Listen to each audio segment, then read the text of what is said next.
Mark Selby to break. Higgins has just made a 68 break, which equals his best of the match. Also made one in frame 3.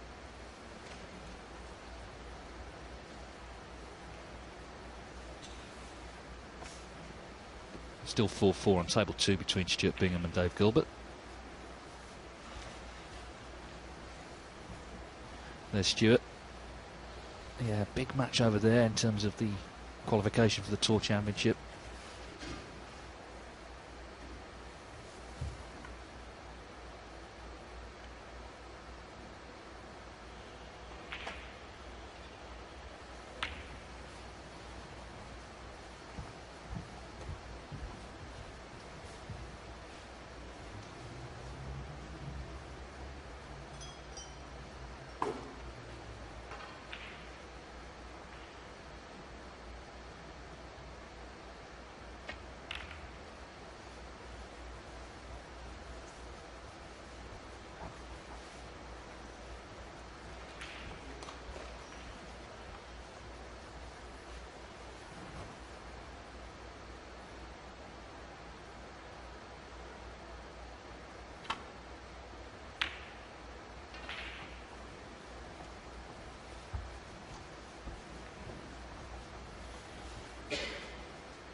Well, this is an opportunity, not an easy one. But if we're taking the cue ball, you'd think to relative safety. Down on the black. It's not such an easy pot as all that.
Well, he's very anxious looking up the table. The red's gone to what looks pretty safe position anyway, the one on the top right of the table.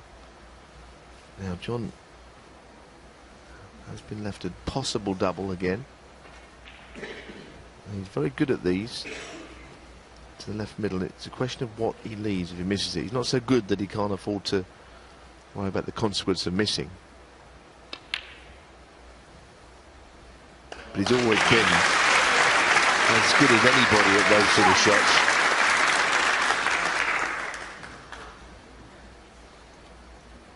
Yeah, we don't have a ranking list for it, but these two are probably the best two doublers in the game, actually.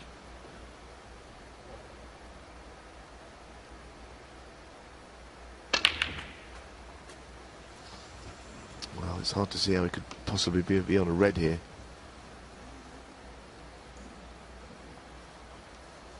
Big puff of the cheeks there from John Higgins after that shot. Stuck to them.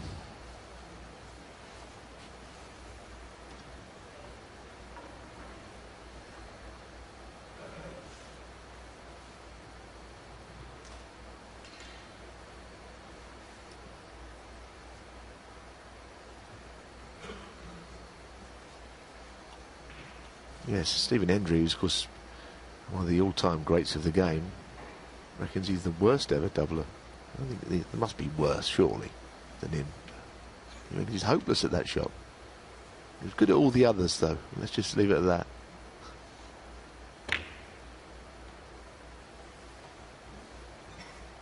Now, John Higgins 8. Mark will be interested in playing this red up into the top right pocket. It could be a big pocket with the reds that are quite close to that bag.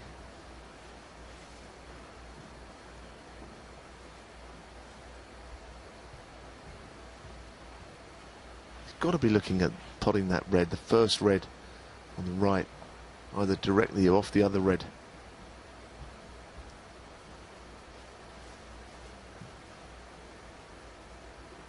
The other problem is if he was to run through on the blue, it's not available to the left middle, so even if he did take it on, you have to be able to get on a colour somehow.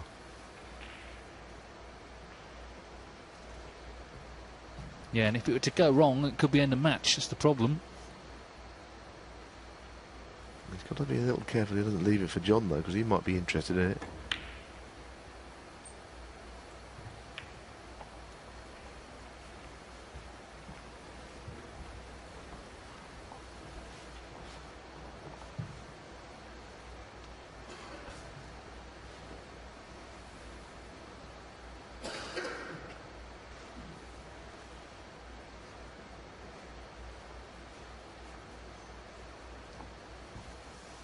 Does he think it's a big pocket with this initial red in off the other one?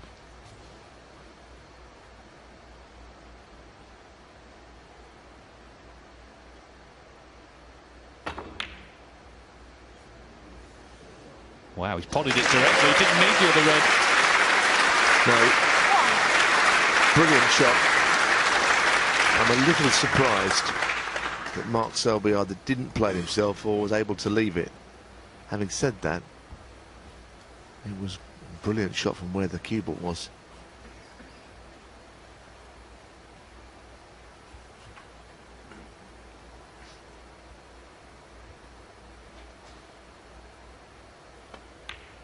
The amazing thing about that red he knocked in there is when you've got the big pockets, it's amazing how often a player will just pot it directly when he wouldn't have done, I don't think, had the red not been there.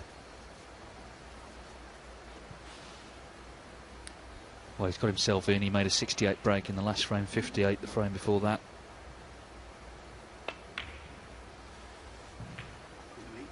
Yeah, sure. Well, I think this would, I mean, whoever won this match was going to take a lot out of it, I think, just because of who they're playing against. But, you know, John earlier in the season was saying he was getting really fed up with the game. I'll tell you what, if he could beat this man sitting there in his chair, having lost a couple of heavy and bitterly disappointing defeats to him in the last couple of seasons, that would give John Higgins a big boost. Yeah, I think they both came into the match looking for some confidence. Obviously only one's going to win. 14. But certainly more so Higgins, who's, as I say, not at times this season been that motivated to even play, but just signs that certainly his form's returning, confidence as well. And this would be a big win for him, because he's had to play well today. 15.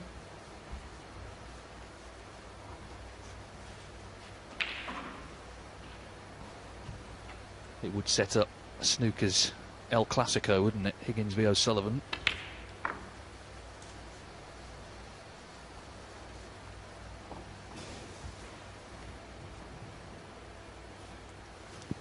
$21.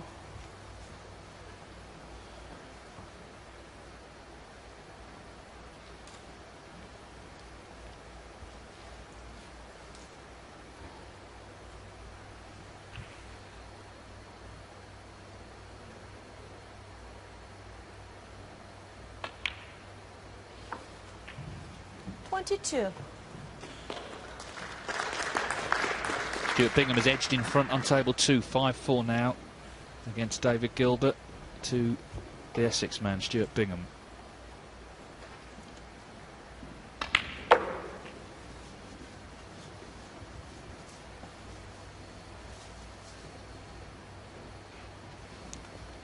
$27. I think we've got a glimpse early on of the fact that green will go past those two reds. He'd like really to pop the right-hand red of the two up in that top corner and free it up at that end of the table. I'm not sure if they were plant or what. It's a little bit of a confusing table with them there.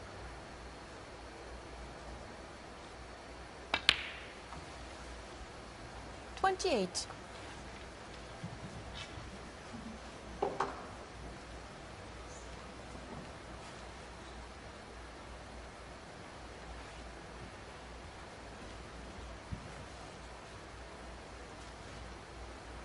think John believes that those two reds can be made into a plant.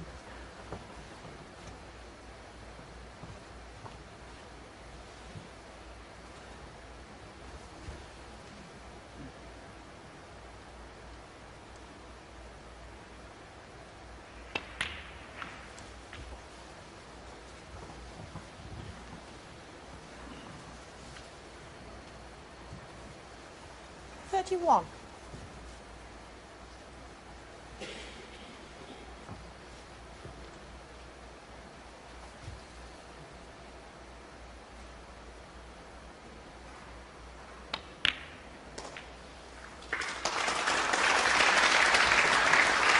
Good, but he's lost the cue ball somewhat.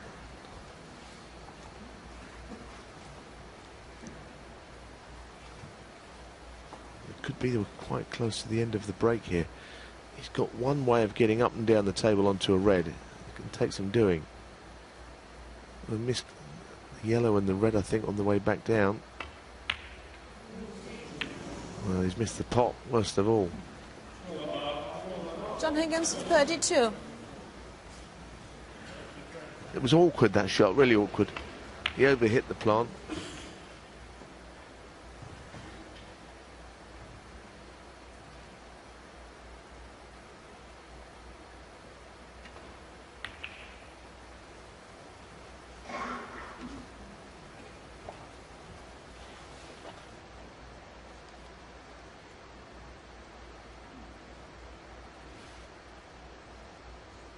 Well, Selby just relieved to be back at the table with the match still going. 40 points he trails by.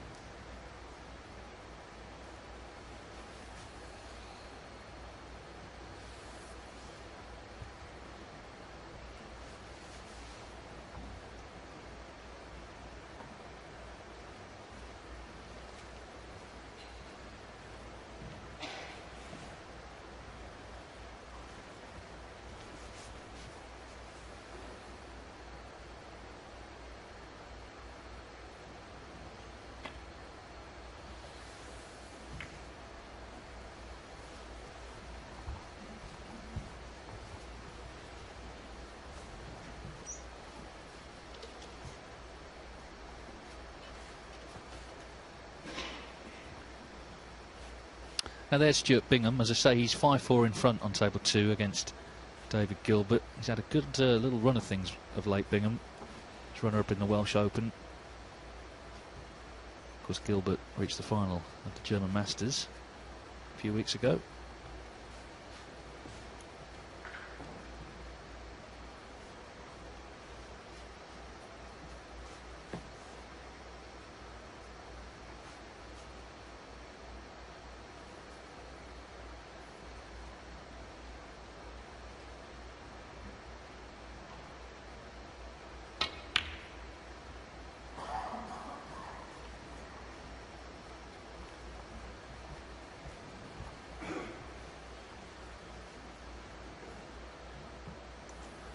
Well, he's never going to get on the colour in trying to put that red in the middle. Same applies to John if he takes this red on, but he could get in behind the black or blue or both here. It's quite good.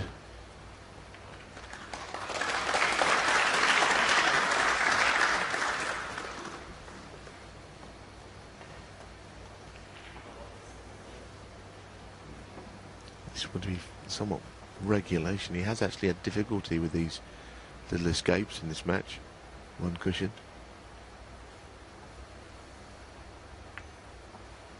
That's all right.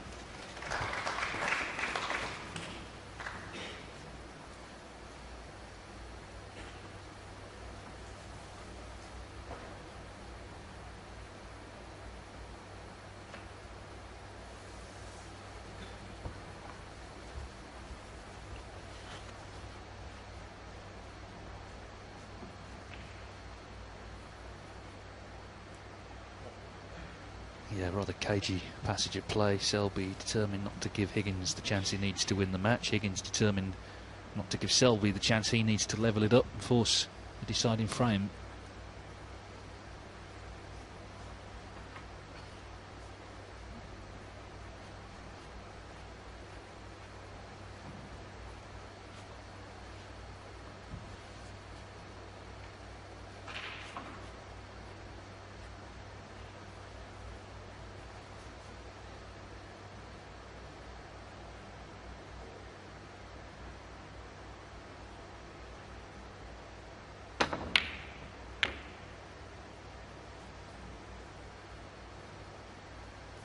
Well, this might be a tempter for John. It's not easy, but the problem there for Mark Selby was he had no real control over where the balls were going to end up at the other end. You know, he couldn't predict whether they'd finish safe or not. There's risk attached to this long red. But if he gets it, it could be a match winner. Yep.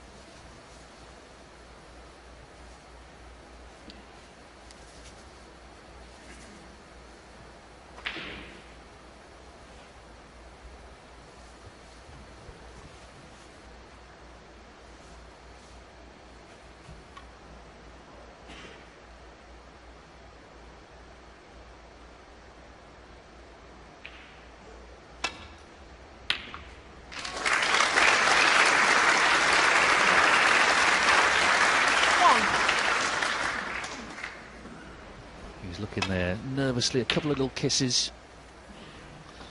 It's a good shot. It's not an easy pot by any means he's taken on there. This is not particularly straightforward either. Yeah, as I say, just great pot, but just looking at the kisses to see what he was left, and nothing dead straightforward.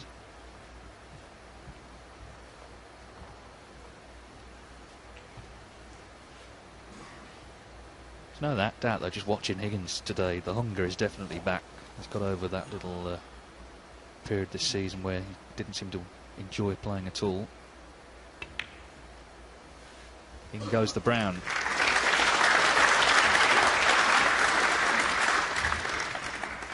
So he's 45 in front in the frame he needs to put himself into the quarterfinals.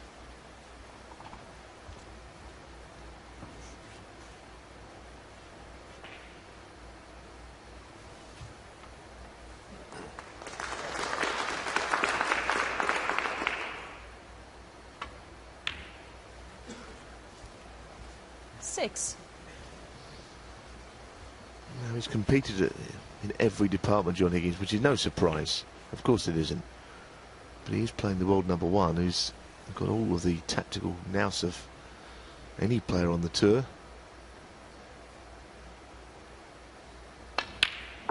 Quite often you see when Selby has not been winning, he's often been beaten by someone just scoring heavier. Yeah. 10. Potting long balls better, but quite rarely will you see someone who is his equal or even better than him at this sort of game, the all-round game. Yeah, John Higgins is probably the only player who 11. can out-Selby Selby with the formidable tactical game he has. This brown's lead by 55. 5 reds on, so another red and a big colour, and he's the winner.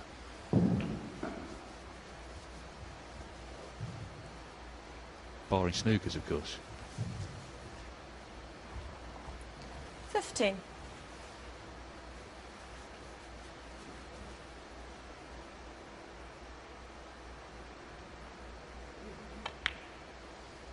And it would be a great win because 16. Selby put together 3 great frames to lead 4-3 from 3-1 down.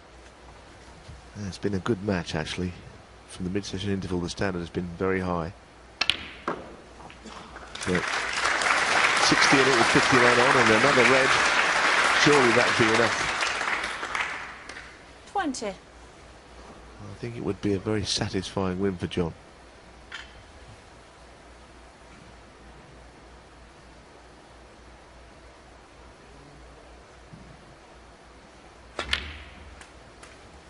In goes the red. Well, I mentioned earlier that 2005 Grand Prix final where he blew Ronnie and Sullivan away, and he's going to be playing him again, it would seem, in the quarterfinals here on Friday. Just checking the scores. 3 snookers needed as it stands at this exact moment. But if the green goes in, then Selby's going to need 4.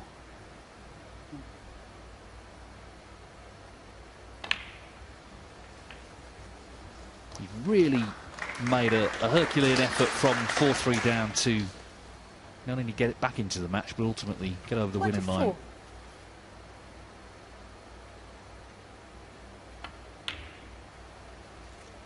John Higgins, it looks like he's 25. shrugged off the snooker blues that were afflicting him in the early part of the season, and that makes him more than a match for anybody.